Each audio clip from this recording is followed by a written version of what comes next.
ఇక ఏపీకి వాతావరణ శాఖ హెచ్చరిక జారీ చేసింది. రేపు రాష్ట్రంలోని పలు ప్రాంతాల్లో భారీ నుంచి అతి భారీ వర్షాలు పడతాయని వార్నింగ్ ఇచ్చింది. ఎన్టీఆర్, ఉభయ గోదావరి, అల్లూరు జిల్లాలకు రెడ్ అలర్ట్ ను జారీ చేసింది. ఇక కృష్ణా, కోనసీమ, కాకినాడ, అనకాపల్లి, విశాఖ, మన్యం, విజయనగరం, శ్రీకాకుళం జిల్లాలకు ఆరెంజ్ అలర్ట్ జారీ చేయగా పల్నాడు, గుంటూరు, బాపట్ల జిల్లాలకు ఎల్లో అలర్ట్ జారీ చేసింది. ఇప్పటికే వారం రోజులుగా వరద నీటిలో బెజవాడ విలవిల్లాడుతోంది.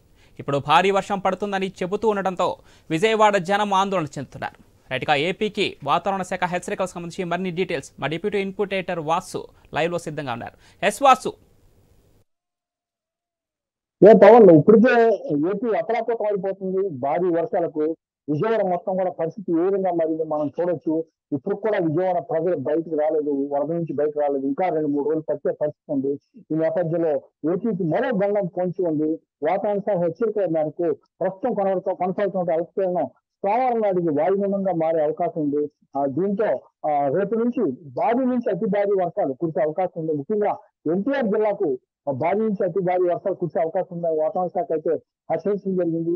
మనం చూస్తాం దాదాపు వారం రోజులుగా కూడా సీఎం కూడా కనీసం కలెక్టరేట్ లో ఉండే అక్కడ వాతావరణ పరిస్థితిని వరద ఉద్ధృతిని తగ్గించేందుకు అక్కడ చర్యలు తీసుకుంటున్నారు. అధికారులు అందరూ కూడా నిద్రాహారాలు మరి పనిచేయని పరిస్థితి ఏర్పడింది.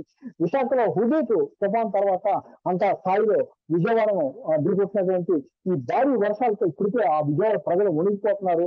ఉభయ గోదావరి, ఉత్తరాంధ్ర, మొత్తం విజయవాడ అన్ని చోట్ల భారీ వర్షాలు కురిసినప్పుడు కూడా విజయవాడ తీవ్ర స్థాయిలో గత 50 సంవత్సరాలు ఎప్పుడు లేని విధంగా దెబ్బతింటం జరిగింది. ఈ నేపథ్యంలో ఇప్పటికే చేరుకున్న పరిస్థితిలో రేపు మరీ ఎన్టీఆర్ జిల్లాకి మరో భారీ వర్షాలు కురిసే అవకాశం ఉందని వాతావరణ శాఖ హెచ్చరిస్తుంది. ఈ నేపథ్యంలో వాతావరణ శాఖ అయితే అప్రమత్తం చేసింది. మొత్తం మత్స్యకారులు కూడా ఎవరు కూడా వేటకు వెళ్ళొద్దని చెప్పడం జరిగింది. ఒకవైపు చూసుకుంటే రేపు ఎన్టీఆర్, ఉభయ గోదావరి జిల్లాలకి రెడ్ అలర్ట్ ప్రకటించింది.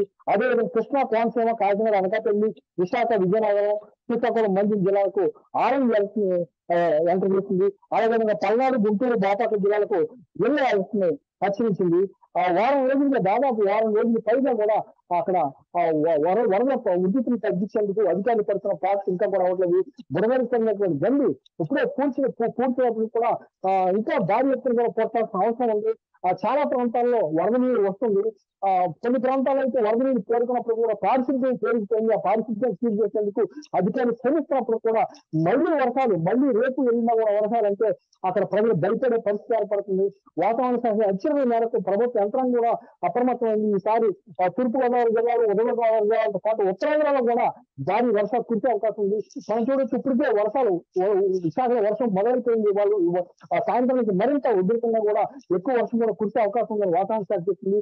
ఈ నేపథ్యంలో వాతావరణ శాఖ హెచ్చరికల మేరకు అప్రమత్తం అవ్వాలి, ప్రజలంతా అప్రమత్తం అవ్వాలి కోట జరిగింది. ముఖ్యంగా ఎన్టీఆర్ జిల్లా, కృష్ణా జిల్లా, గోదావరి జిల్లాల్లో వర్షాలు కూడా భారీ కురిసే అవకాశం ఉండడంతో ఇప్పటికే మునిగిపోయినటువంటి వాళ్ళందరూ కూడా అప్రమత్తం అవసరం ఉంది. అదేవిధంగా సముద్రంలో మత్స్యకారులు కూడా వేటగాళ్ళని చెప్పి, ఎందుకంటే గాలి కూడా సముద్ర తీరప్రాంతాల గాలి కూడా 40 నుంచి 50 కిలోమీటర్ల గంటకు 50 కిలోమీటర్ల వేగంతో గాలి కూడా వీసే అవకాశం ఉంది.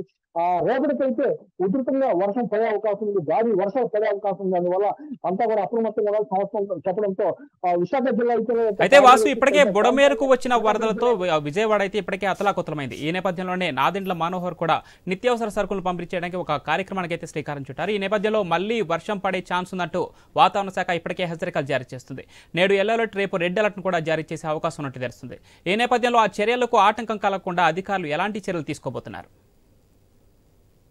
ఇప్పటికే ఆర్మీ సహాయంతో బుడమేరు గంటలు పూడుస్తున్నారు. 3వ గంట కూడా పూడ్చడం జరిగింది.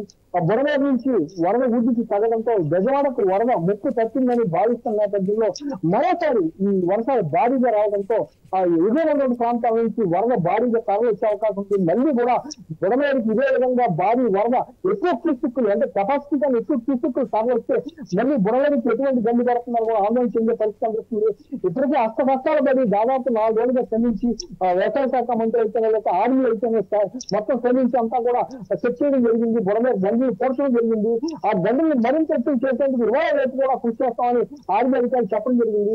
ఆ ప్రభుత్వ అధికారులు చెప్పడం జరిగింది. ఈ నేపథ్యంలో మరోసారి వర్షం వస్తే మాత్రం ఇబ్బందికర పరిస్థితులు ఏర్పడతాయి. ఇప్పటికే చాలా ప్రాంతాల్లో కనీసం ఎవరో తెల్లలేని పరిస్థితి, మంచాలు, కార్లు మొత్తం సరిచిపోయి ఎవరు కూడా లేని పరిస్థితి, ఒకవైపు తింటానికి ఇబ్బంది పడే పరిస్థితి. ఈ నేపథ్యంలో అందరూ కూడా మొత్తం నిత్యావసర సరుకులు అందించాలని కూడా బియ్యం అయితేనే, పప్పు అయితేనే, ఉప్పు అయితే అందించాలని మరో ప్రయత్నం చేస్తున్నారు.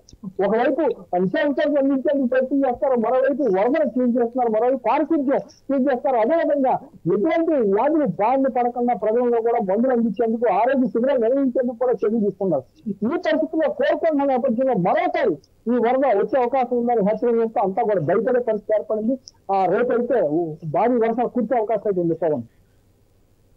Right, thank you Vasu.